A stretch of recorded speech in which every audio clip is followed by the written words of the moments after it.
We really learned who you were on Love and Hip Hop. What they wanted you to learn. I never even wanted to be on TV. When I tell you this show fell in my lap. When you started this, you were with your child's father, Stevie J. I mean, you were in quite the throuple, you know?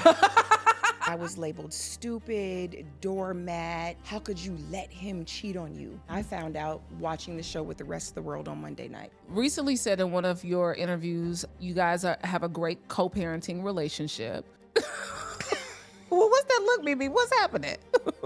That was how you got on Love and Hip Hop. And they said, sign him up.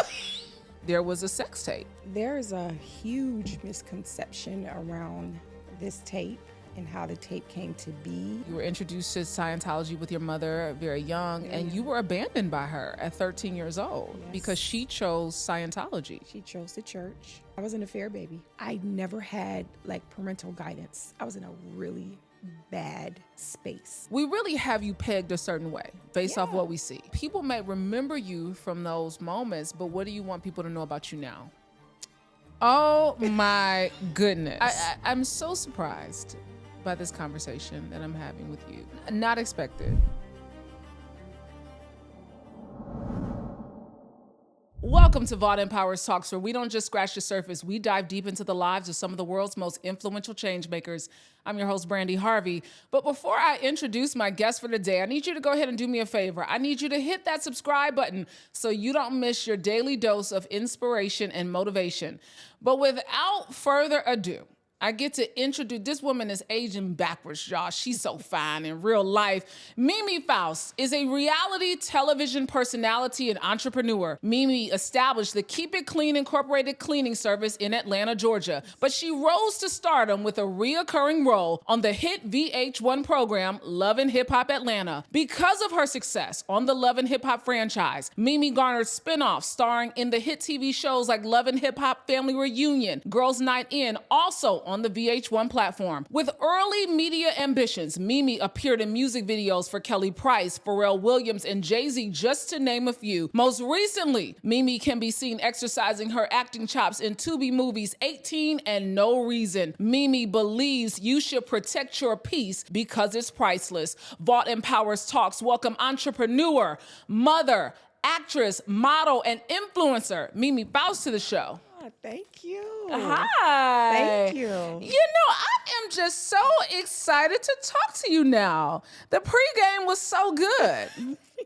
Yeah, we didn't pregame with shots. We just pregame with conversation around here. I love that. Yeah, it's a pleasure. Thank you. I mean, you are absolutely beautiful. I mean, I told you, you know, I didn't even want to start the interview here, but I mean, you are a woman of a certain age and baby, you're fine. Okay. So you said you just drinking your water, minding your business, and hitting that gym. Yes. Some of y'all got to take note, okay? This is what it looks like when you're in the gym, you're minding your business, and you're drinking your water. Yeah, so it's a pleasure. Thank you for having me. Yeah. So actress, mother, influencer, model, all the things, but we really learned who you were on Love and Hip Hop. Well, let me say you learned what they wanted you to learn on Love and Hip Hop. Yeah. Yeah. Yeah. I mean, you entered into the franchise in 2012. Yes. 2012, you had multiple seasons. And when you started this, you were with your child's father, Stevie J. Yes. Yeah. Yeah. It was, we were together, and he had other ideas for our future. So he had, he was into other things, which transpired on the show. And I found out watching the show with the rest of the world on Monday night. I mean, I listened to one of your recent interviews. You did an interview with either maybe it was your friend Claudia Jordan or it might have been Tammy Roman. And you talked about this and you said that, you know, when you taped the show, you were taping with Stevie and your relationship was what it was. You guys were together. And then you would find out that your relationship was dissolving on Monday nights while everybody else was watching. Correct. So only you know what you're filming with a particular person. If that particular person goes at a later time and films with someone else, unless they tell you or the other person tells you, you don't know until it airs. Yeah. And that was the case with me. I didn't know what he was doing with other people he was filming with until it aired on Monday night. I mean, you were in quite the throuple, you know. I think we put the T in throuple, like, to be honest. I mean, seriously. I mean, some of the most iconic scenes from that franchise were with you. Yeah. And with Hassaline. Yeah, the Puerto Rican princess. What's she called? The Puerto Rican princess. That's what Stevie coined her, was the Puerto Rican princess. Yeah. Yeah. I mean, so I think that was probably one of the things that, you know, really surprised me, because I think when we look at reality television, we really have you pegged a certain way based off what we see. I was the angry Black woman. I was so angry. And to be honest with you, I had a reason to be angry. Yeah. I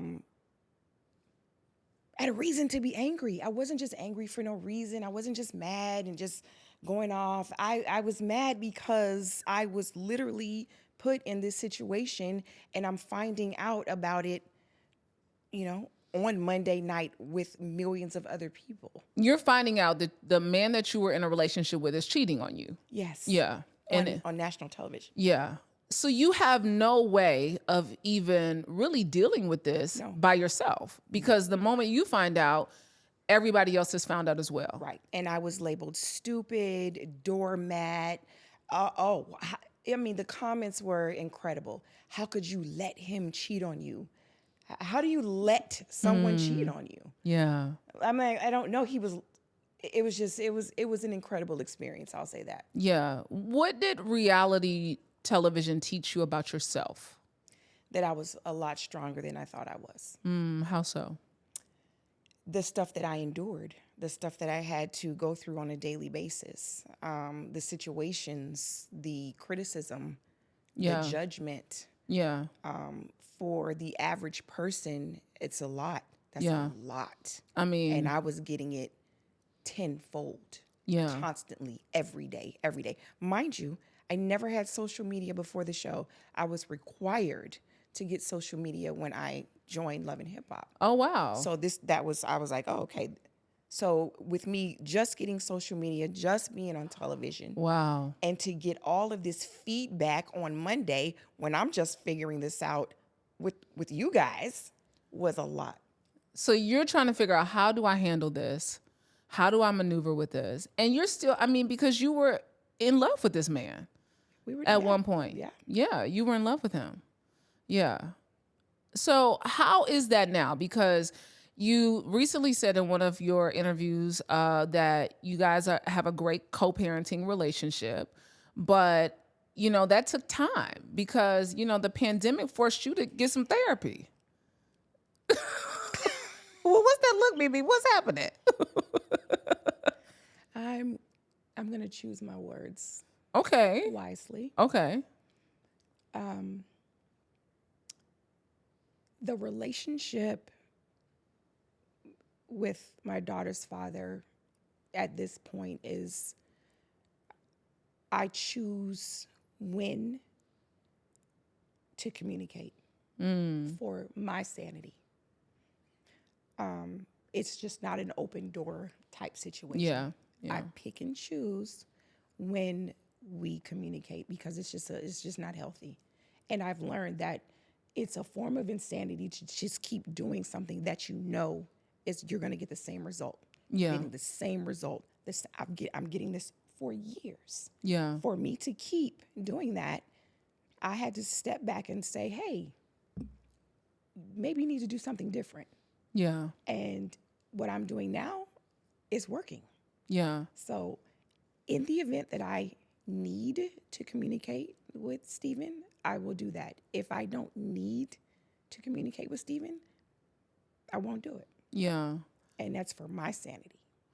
I mean, I don't think people really quite understand how, you know, you all's relationship, it really had these many ebbs and flows, right? Because when you all got together, he was very successful. But then there was a moment when you were carrying the relationship with your cleaning business. Correct. And he was using your car to get to the set to take Love and Hip Hop. and to get to his other women. Yes. Lord have mercy. He was not using your car, Mimi, to go around town with the other ladies. Sips water. Okay, so he was using your car. He was baby boy. Listen. Okay, well we won't have to. We don't have to. Listen. Yeah. Okay, so on the show though, there was a moment when you were in another relationship and there was a sex tape Yes. that was created.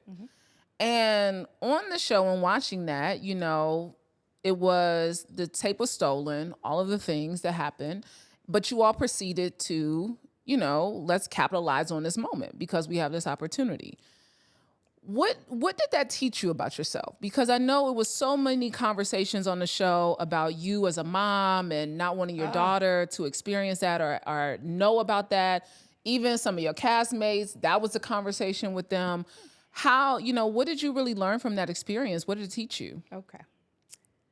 There's a huge misconception around this tape and how the tape came to be and how the tape got out. That was all planned by that individual. Nico, the guy. Okay. I refuse to even utter the name. That will be my only time saying it. Okay. You can say it. It was all orchestrated. So he orchestrated that. He orchestrated the Unbeknownst to you. Correct. Even when the tape was put out into the world, I got a call from Vivid Entertainment saying, we have a copy of the tape and we would like to meet with you. We need to fly you to Los Angeles for a meeting. Not only did they reveal that they had the tape, but they had said several other underground companies had the tape as well. So he shopped the tape around everywhere. The tape was everywhere. So I had an option in that moment to sign with Vivid and have them control the situation and get a check for it, or let the tape be everywhere for free. I had an option in that moment. Yeah. So I'm like, do I let this just be all over the world everywhere for free? Or do I let these people control the situation, market it, put it out, and at least benefit from it? Yeah. So I had to make my decision, and I did. Yeah. Because it was such a moment in time. I mean, you were definitely trending. Oh, we broke the internet. Quite some time. Yeah. I remember, child, I remember where I was when it came out, honey. Baby, we've never seen a stronger shower rod in the history of shower rods. That's a misconception. That is a whole misconception. So, backstory. It wasn't the rod. That was a regular rod that was in the wall with 2 regular screws. Yeah. The person that you had, he was supporting my weight. So it wasn't the rod. I was just holding the rod. It wasn't the rod. Mimi, because you was not a baby when this happened. Not a baby. You was a grown up. Yes, I was. You was fine though. We ain't gonna negate the fact. Let's not glaze over the fact that you was fine hanging from that shower rod now, okay? I still am. Yes, you are. So, but I know that conversation about being a mom, and then so many of your castmates were bringing that up when they were talking to you about it. Yeah. How did that set you up for, being a mother? That's 10 years ago. Yeah. So your daughter's a teenager now. She was a little girl then. Yeah. So how was that kind of, set the stage and the tone for you all's relationship as a mother and daughter? What has it taught you about motherhood? All of those things. Well, when I felt she was of age to have the discussion, we had the discussion. Oh, wow. And she actually knew before I told her. And how did she find out? Just the phone, the internet. Yeah. Kid, she goes to school. Yeah. So so many young kids watch Love and Hip Hop. Yeah. They watch reruns of Love and Hip Hop. Yeah. 6-year-olds. I've had 6 and 5-year-olds come up and know who I am. Yeah. Which I was like, how do you know who I Yeah. am? Their parents let them watch Love and Hip Hop. So yes, someone told my daughter before I told her. She never said anything to me. Wow. And when I thought she was ready, I mentioned it to her, Yeah. and she was like, we had a whole moment, and she told me she already knew about it. She was waiting for me to say something to her. Wow. Yes. She's very mature. Oh, you have no idea. She's Yeah. amazing. Yeah. She's amazing. And we talked about it, and I told her, any questions you want to ask me, anything that you're feeling. I mean, we really sat and discussed it, and I'm so glad we did, because it feels like when I say the 9,000-pound elephant is off my back and out of the room now. Yeah. Yeah. Because I'm like, when do I tell her? When do I tell her? Do I tell her now? Do I tell her today? It was always, when do I tell her? Yeah. And so here we are. Yeah. What does she want to know? She didn't want to know much. She really didn't. She didn't have a lot of questions for me. She just wanted me to say something to her about it. She didn't berate me with like this and that and why, and she didn't do any of that. Yeah. She was just very understanding. She just wanted us to have that moment. Yeah. How did that moment shift the trust in building relationships going forward? Because this was a person that you were in a relationship with. Yeah. You felt like there was a sense of trust and loyalty and understanding there. So how has that transformed how you move in relationships? I'm not as trusting. I'm just not. I used to carry all my relationships open arms. The trust is there until it's broken. And I'm quite, I'm going to say 50-50 with my guard up at this point. I'm still very trusting. It's just in my nature. Yeah. However, because I've been burned, in that way. I mean, that's a major burn. You That's have like, no idea. that's past burn. Yeah. Yeah, That's is broiled. Yeah, you fried, charred. like Yeah. charred. Yeah, Yeah. it destroyed. Yeah. Yeah. Yeah. I just have to move different. Yeah. I mean, social media has definitely done a number when it comes to your relationships because you've had public relationships since then. Yes. Yeah. And so has that like upped your level of discretion? Is that even possible for you at this stage? I don't even know if it's possible. Yeah.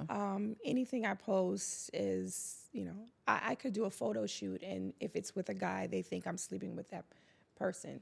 Anything I post, it's just, so I've come to the point now, people are going to believe and think whatever they want. Yeah. And that's just what it is. I can't let that move or shake me, because whether it's true or not, someone out there is going to believe it. Yeah. Someone's going to believe it. Yeah.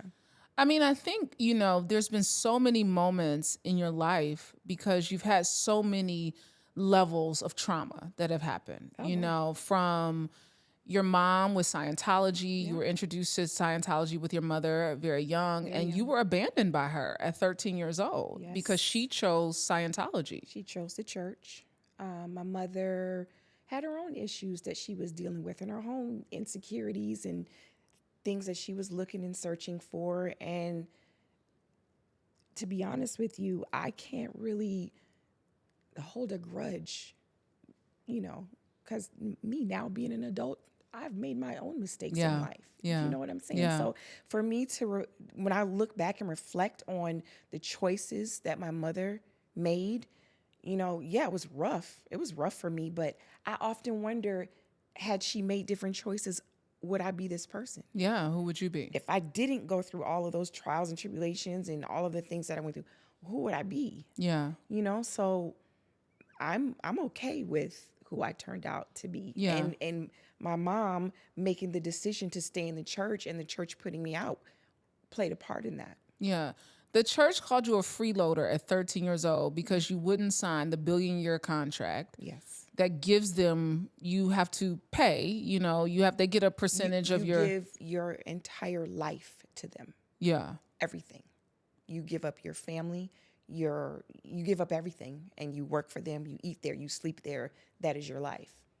And I wasn't willing to do that. And so they said, you eat here and sleep here.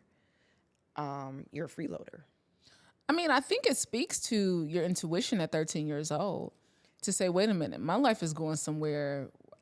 I didn't want to do it. That's Yeah. all I knew. I didn't know what I was going to do. I just knew I don't want to do that. Yeah. Yeah. I'd lived there enough with my mom before they presented me with a contract to know this is not what I want to do for the rest of my life. Yeah. And when they said you either sign this or get out, I was okay with the get out. I was like, I'll figure it But out. where did you go? I had a cousin that lived in South Central, Mm-hmm. and I took the bus 2 hours Wow. from Hollywood. From Hollywood. Yeah. Yeah. Because she was at the epicenter, basically. building. Yeah. Big Blue. Yeah. Yeah. I mean, you believe that there was another man because you're Oluremi. Oluremi. Yeah. Oluremi is your real name. My God-given name. Your God-given name.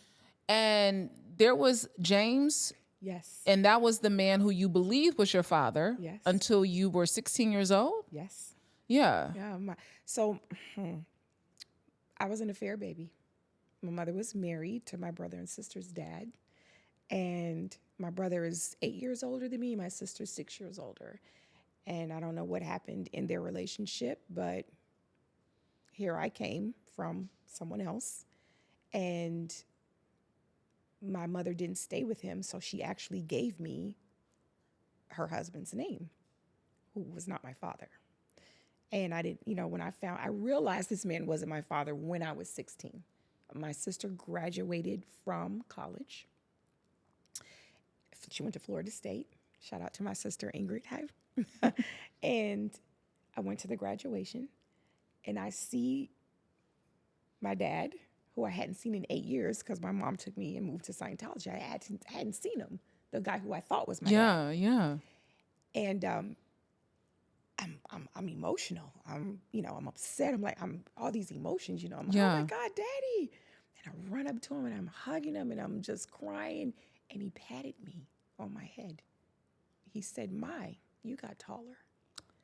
And in that instant, I knew without a shadow of a doubt, this person is not my father. There's no way that he didn't embrace me. He didn't hug me.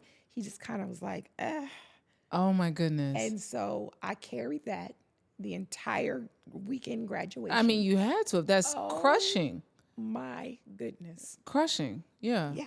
And then when I got back to Los Angeles, I went in that building and I went to my mother's office and I said, "Hey, who's my dad?"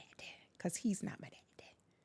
It was just like that. At 16 years old. Yes. And my mother wrote down a name and a number and slid it over to me and said, "Here's your dad's name and number. You can call him if you'd like." Oh my goodness. Yeah. How do you recover from that? I mean, the way my life was going, it was just another thing to do. It wasn't, I was just like, okay, great. Really? Wow. I'm like, I was thinking I should have asked this a long time ago. Yeah. But, Yeah. and I called my dad. I said, That day? Oh, yeah. I took that piece of paper and I went and called my dad. You are bold. Yes. You didn't think about it. No, heck no. Yeah. I called him up. And he was like, "How come you haven't reached out to me before?" And, we had this whole conversation. I was like, I had no idea who you were. Yeah. Sir, I didn't know. I'm thinking Mr. James was So my you dad. had never even seen this man, had no clue what he looked like? Nothing. Nothing. My dad lived in upstate New York. He was an artist. He, very eclectic. I had no clue. Wow. No clue. Wow. So then you decided at 16 to take his name. Yes. And you changed your name at 16 years old. We discussed the name change. I actually didn't change it until I was about 19. But yes, I took my dad's name on, and that's I feel like you should be named from who you come from. Yeah. Yeah. I mean, to carry those traumatic experiences with you in your life, and then it takes you many, many years to then find therapy. Oh yeah. Yeah. I didn't know about therapy. I heard about it, but I didn't know how to seek it. I didn't know where to get it. I didn't know how to find it. So, it took me many years. But when I tell you therapy was probably one of the best things I've ever done in my life besides my daughter. Yeah. What was the moment that pushed you in and said, I gotta go talk to somebody? My world was spiraling out of control.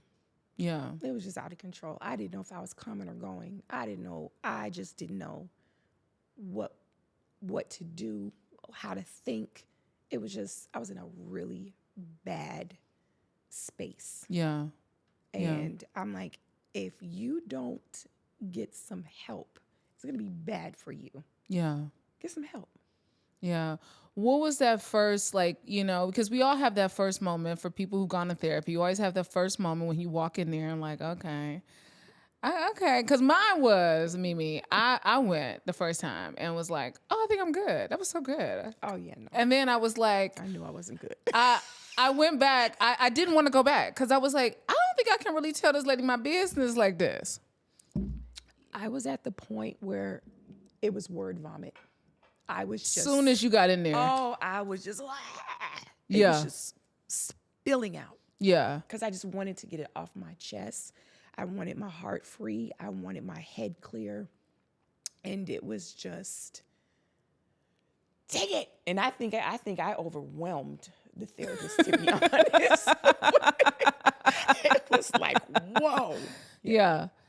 I mean, when you look back over your life and you really examine these moments, right? Your mother, the abandonment, the neglect, father not knowing, it kind of leads into the choices, right? That we make, right? Absolutely. Yeah. We would choose differently if we knew differently. I'm glad you said that. Growing up, I never had like parental guidance. I never had someone to say, this is the right thing to do. Do it this way, or don't do this. This is what you are not supposed to. I never had that.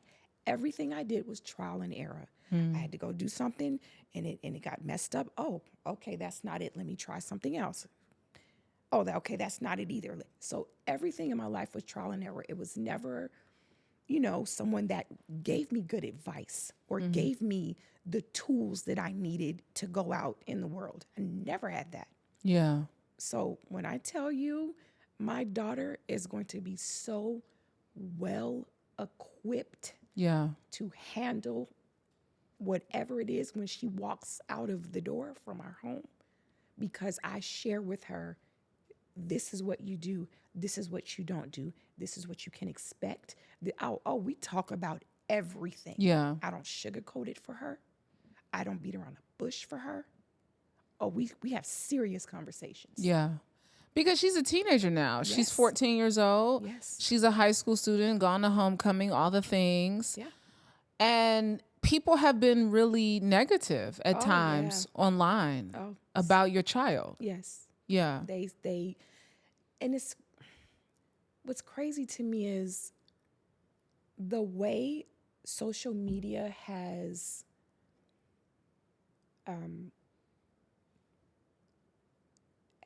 people so comfortable. Yeah. Let me say that. Yeah. It has them Yeah. very comfortable to Yeah. just type all kinds of whatever with To be anonymous. with their little tapping fingers. Yeah. I've never had someone come in my face in person Baby, and say anything disrespectful. let to me tell you, ever. Mimi, I tell people all the time, baby, I know you ain't gonna try me in person. Baby, the hands still work. That part. Okay, them hands still working. You know it. You can feel it. You know what I'm saying? Like, I don't want to test her. She taller in person than I thought she would be. She really do work out in real life. She real strong. You know what I'm saying? You ain't gonna test me. But people are, Yes, they get on their computer and their phone and they feel like they can and they do say whatever it is that they please. Yeah. No matter how hurtful. Yeah. No matter how disgusting. No matter how, it's amazing to me. Yeah. But it happens. Yeah. And this is something that we have to deal with. So how are you teaching her to navigate this space? Because you have been on reality television for over 10 years, well over 10 years now. And so you are a public figure. Yeah. I mean, you have millions of followers on Instagram, over 4.5 million followers on Instagram. I mean, so people are watching every move that you make. Yes. And so how are you teaching her how to navigate that space with grace and with a level head, and also, to protect herself? What's interesting is she kind of just watches me and kind of flows, and sees how she's a sponge, Yeah, absolutely. So she sees what I do, and she sees how I carry myself, and she sees, the things that I type, if a caption or whatever, anything I put on my social media platforms, it's all positive. There's never, ever, ever a time where I'm on there being negative or hateful or hurtful to anybody else. And I tell her, if there's something you see on social media and you don't like it, just keep scrolling. You don't have to leave a comment. You don't have to say something negative. You don't like it, just keep going. Yeah. That's the difference between someone with, that has some sense versus everything else out there. I mean, people have probably pigeonholed you in your career. Yes. And not really giving you the credit for navigating spaces the way you have. Oh, yeah. Yeah. Oh, yeah. I've been in some terrible spaces. Terrible. And I've climbed up out of them. Yeah. Every time. Every time. And I've maintained a level head. I have, and, for me, I have wronged my rights, if that makes any sense. I don't continue to make the same mistakes. I try to do better. Yeah. I do teach my daughter I want her to be the best human being possible. Yeah. Because we don't have a big family. So when we don't have a big family. So there's not too many people she can lean on after me. Yeah. So I need to drop all the jewels on her so that when I'm not here, she can perfectly navigate in this world that is really kind of messed up. Yeah. How has faith really kind of anchored you in these different seasons of your life? Girl, I thought you meant Faith Evans. No, I didn't mean Faith, but I did know that She's so awesome. Let me just say you that. did. I heard you spoke very highly of Faith. Yeah. I was talking about God Faith, but we can talk about Faith Evans. I was like, Faith. She's absolutely fantastic. Oh, wow. She was the highlight. She was your sister wife. Yes. Faith was my baby mama. That's what I called her. I said, that's my baby mama right there. Yeah. Like, I literally could communicate in a better space with Faith than I did my daughter's father at times. Wow. She was more level-headed, with me. You know what I'm saying? I don't know what they had going on. Yeah. But with me, it was always positive. We've never had a negative, back and forth. Never. Yeah. So you really supported that relationship. Absolutely. Absolutely, I did. Yeah. Wholeheartedly. Yeah. Because I felt he was his better self with her. I don't know about behind closed doors. Yeah. But on the outside looking at, I felt, it gave him a sense of purpose, a sense of family, a sense of, something we didn't have. Yeah. So I supported that relationship 1,000%. Yeah. I mean, guilty by association, though, because you had a dating show that was picked up by BET, and it allegedly was, canned because of your daughter's father's relationship with Sean Combs. Allegedly. Yeah, I said allegedly. Allegedly. I was really good about that. Yeah. So but that's all. I don't have any other information besides it. I know we were in negotiations for damn near 11 months. Wow. And then all of a sudden, the rug got snatched. And that was right when Sean went to jail. Yeah. And so the producer, that's what the producer told me. So. Yeah. I mean, media and television obviously is your stick. Like you really enjoy being in front of the camera, you enjoy acting, you enjoy, media. And so you've been acting, and Yeah. most people don't even recognize that you've been acting outside of reality television. Yes. Because I think that's an act. Yes. Yes. Yeah. Yeah, that's an act a little bit. It was. Yes. Yes. We're Yeah. gonna say yes. So right now you're in movies. You have a few movies that are out, and a couple that have not even been released yet. Correct. I actually have 4 Tubi movies that are on Tubi right now, and please, I have never seen any of them. And I have 2, one that I just completed and one that I'm currently working on. So yeah, I do that. It builds my. I rather do scripted than reality, to be honest with you. Why is that? Reality is too unpredictable. Yeah. Reality is too, you never know what you're gonna get. Reality, someone else is producing your whole situation. Yeah. And I don't want to be produced anymore. Yeah. If you tell me what it is and I can read from a script and I know exactly what I'm doing and what I'm getting and what I'm delivering and what I'm gonna get back, love that. The unknowing of it all. And the thing about reality TV, let's say you and I say, girl, okay, we have this scene. We're going to do this. We're going to say this. We're going to do it like this. And the moment that camera rolls and you switch up on me. Yeah. Yeah. Or I completely switch up on, I'm talking 180 from what we discussed 20 minutes ago. Yeah. And I'm just like, I'm thinking to myself, it's not what we talked about. What just happened here? What? However, when the camera rolls, everybody feels like that's their time to shine. I was never, it's my time to shine kind of girl. I've never been that girl. I never even wanted to be on TV. When I tell you this show fell in my lap, literally fell in my lap. I mean, you said when you went to the casting of Love and Hip Hop, I mean, we had an argument in the lobby of the hotel. Oh, I didn't know that, but that actually wasn't where I was going. But okay, y'all had an argument at Stevie and I had an argument in the lobby of the hotel, and Mona's assistant saw us and said, "Hey, you two come with me." Y'all are perfect. And we were literally having a legit moment. It wasn't loud because it was like thousands of people in the lobby. Half of Atlanta was in the lobby auditioning for Love and Hip Hop. Wow. Okay.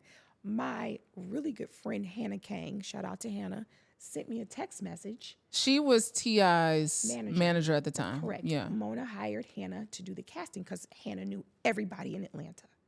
So Hannah personally sends me a text and says, you and Stevie should go out for the casting. Cool. I call Stevie. I'm like, hey, I just got this message from Hannah about the show. We should go out, da-da-da-da.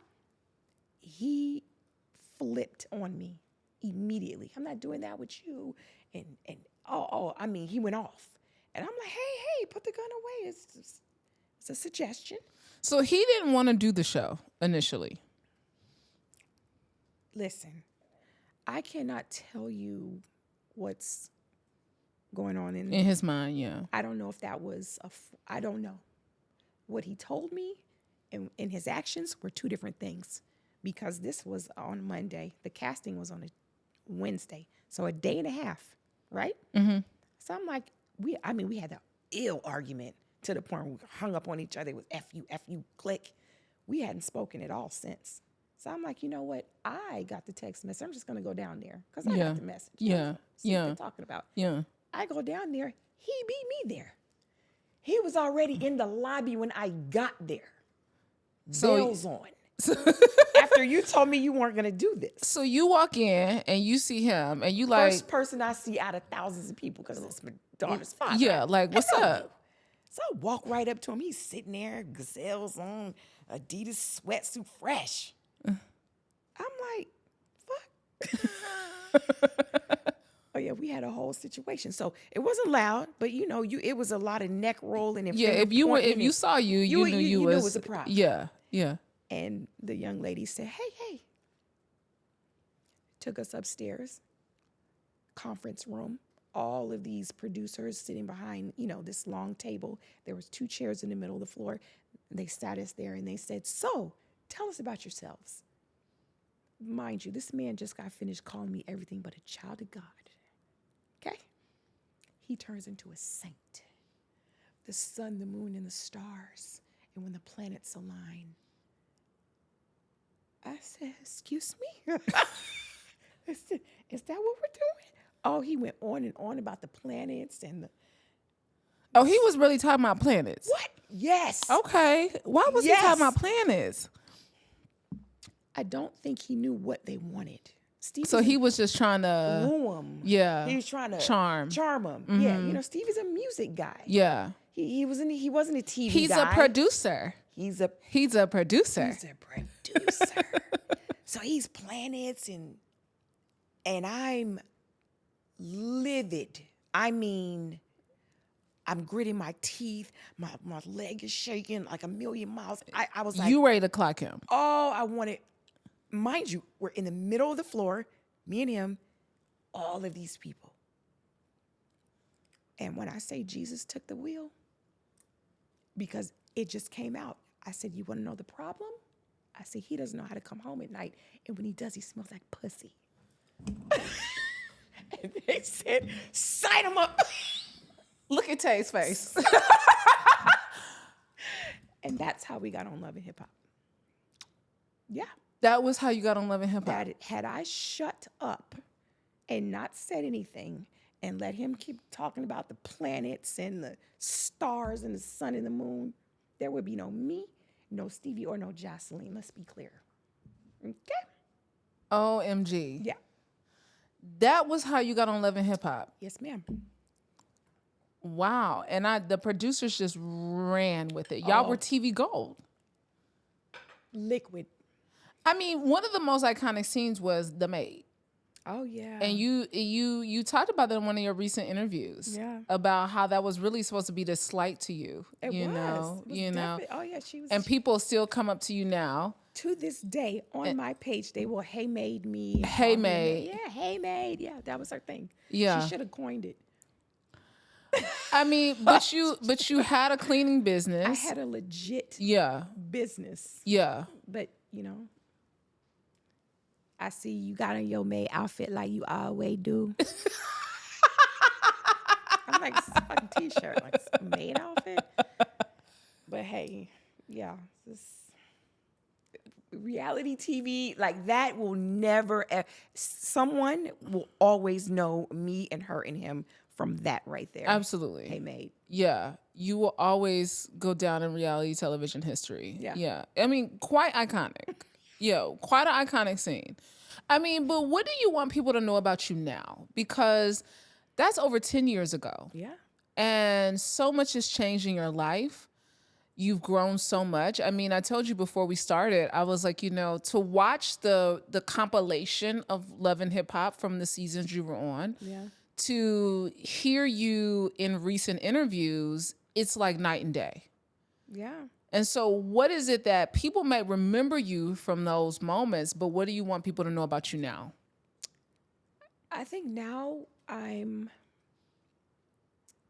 in a different space, I have control of my life. I had no control, but I was just out of control. Everything was just happening so fast and so I didn't know what was going on. Every day was just like, what? I was just living in the moment. And I had to take the reins and say, hey, like, you got to get a handle on this because this is crazy. Yeah. It was literally crazy. Yeah, but what was that crazy moment that said, okay, this is spiraling out of control. I've lost control of this. There were several. Yeah. I can't even pinpoint one crazy moment because there were so many. Yeah. There was so many. Friends turning on me, people that I brought on the show turning on me. I had grown 10 years. You grow to have relationships with your producers to only find out they're just producing you. Yeah. These aren't your friends. Yeah. They don't have your best interests. They're producing you to get the best scene they can get for the network. Yeah. These aren't your friends. Yeah. And I was very naive in believing that I had real relationships with these people, and I didn't. So I had to really sit with myself and unpack all of these things that I thought were that weren't. And I think once you do that, it changes you. Yeah. It really does. It changes you. Yeah. So now, present day, my circle is very small. Like I said, my level of trust is not, you know Yeah. what I'm saying? Are you friends with the people you were on the show with? Are you friends with some of them? Very few, Yeah. very few. I have acquaintances on the show.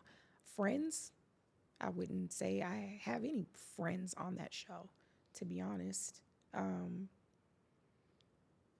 I think people throw the word friend around real loosely, very loosely. And to me, a friend is someone that won't betray you, someone that will look out for you, someone that has your back, someone that is on your side. And Yeah. I can't really name one person on that show that was that for me. I literally felt like an alien. Like it was days where I would sit and ask myself, what the are you doing here? Like I felt like a Martian, Wow. literally. Like I felt like I was a Martian on the show. Like I'm the odd man out every time I went to set. But I was contracted. Let me say this also. They contracted Stevie, Jocelyn, and myself for 9 years out the gate. Really? Out the gate, we were contracted for 9 seasons, Wow. which is damn near unheard of. So you did 9 seasons? Straight from that Wow. first interview we had. Wow. Contracted for 9 seasons. Almost unheard of. I mean, you really know that you are a pillar in that franchise. You helped build that franchise. You built it. Yeah. And so when you look at the landscape of media, when you look at your contribution to it, is there a regret? Is there a moment when you say, I wish I would have, I wish I could have had maybe some more business acumen to make sure that I got out with a better package? Yeah, Yeah. absolutely. But going into it, I had no idea what I was signing. I didn't have an attorney in my corner to properly explain to me Mimi. what I was signing. Really? Even Absolutely with not. your child's father being in the music industry, being a well-known producer, I mean, goes back to, we talking about Jodeci, we talking about Dave Hollister days. And no attorney sat with you to go through this contract. I mean, they went over it, skimmed through it. It was like a 47-page contract. And they said, oh, it's standard. Go ahead. Yeah, it's fine. They just wanted their cut from the percentage that they were going to get. And so the 9 seasons that you did your pay increase on per episode? Absolutely. Yeah. We started out $4,500 $4,500 an episode. for the first season. And we immediately went up after that first season. Oh, yeah. We immediately went up. The 3 of us were the highest paid on the show. In the Love and Hip Hop franchise. Wow. I mean, your storyline carried it for quite some time. Quite some time. Yeah. Do you want to disclose how much you were making by the end? Okay. It's fair. I had to It ask. was nice. I mean, It was nice. Okay, so what would get you back in the game to do it again? Reality TV or Love and Hip Hop? Reality television. I feel like your days Okay. of Love and Hip Hop are done. For me to get back into reality television, I would have to have some sort of executive producer credit. Yeah. I would have to work in there some sort of residual income because we don't get that.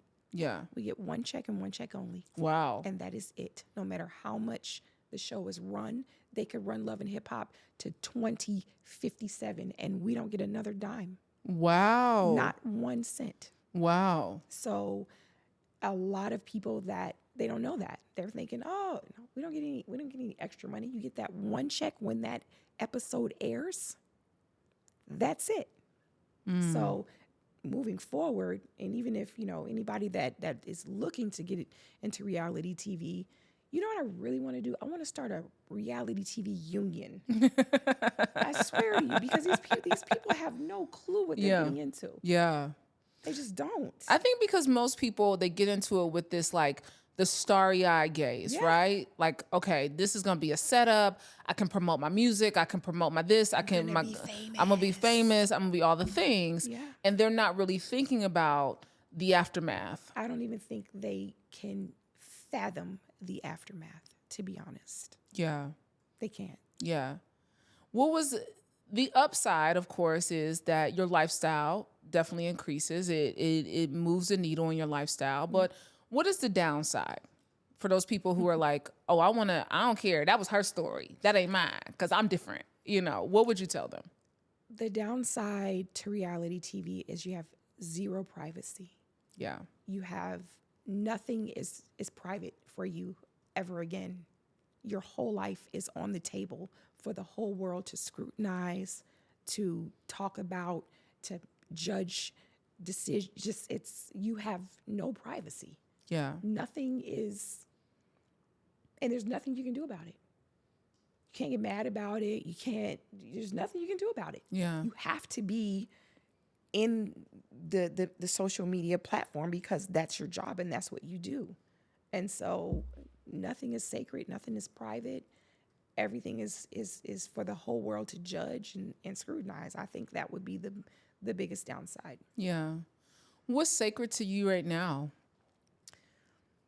My life, my privacy, my daughter, just anything that I'm trying to do that I don't want the public in is sacred to me. My relationships, Yeah. my friendships, Yeah. the work that I'm doing now. That's all sacred to me. I don't want everybody in my shit judging and talking and their opinions about it, because you don't know. You're just on the outside looking in. You don't know. Yeah. Yeah. And everybody feels like they saw me on TV, so they know me. Yeah. I still have people walking up to me that will try to give me relationship advice to this day. Wow. Girl, let me tell you what you need to say that. I'm like, are you kidding? Girl, we so many relationships removed from that. Even the current ones. Oh, I saw you take a picture with so-and-so and you need, I'm like, oh, wow. Really? Okay. Grocery store, anywhere. Gas station, they don't care. Even to this day. What? I could be putting a fork in my mouth and someone will come up to me and, can I get a picture? Or can I, girl, yeah. It's different. And I have to have some sort of humility towards them, because I don't even think they understand how evasive they're being. You know what I'm saying? Yeah. And I hate to use the word fan. I don't like the word fan. Supporters, they're supporters, and they're feeling like they're supporting me, and they've been with me on this journey, so they feel like they can come up to me and say whatever they want. Yeah. So I have to give them a little bit of grace. Yeah. It's tough. I can imagine. When you started that, you were in a whole other decade of your life, whole other era. And so now in this season of your life, what is it that you want people to know about this version of Mimi, this iteration of Mimi? I'm happy. I was not happy. For so many years, I was not happy. I'm content. I'm growing. Yeah. I'm, moving forward without drama in my life. I'm just a better version of me. Mm-hmm. And I don't get me wrong, I cannot not have that experience I wouldn't be the person I was today if I didn't have that experience. That's what I'm trying to say. Yeah. So I'm not going to say this was, it's so terrible. It was bad. However, it taught me a lot. What did it teach you? It grew me up. Yeah. Oh, I bet. I can imagine that it grew you up. What is motherhood teaching you right now? It's just the best thing. Motherhood is the best thing. I'm getting a chance to do all of the things that my mother didn't get a chance to do with me, and the moments and the lessons and the talks and the just all of the stuff that I didn't get.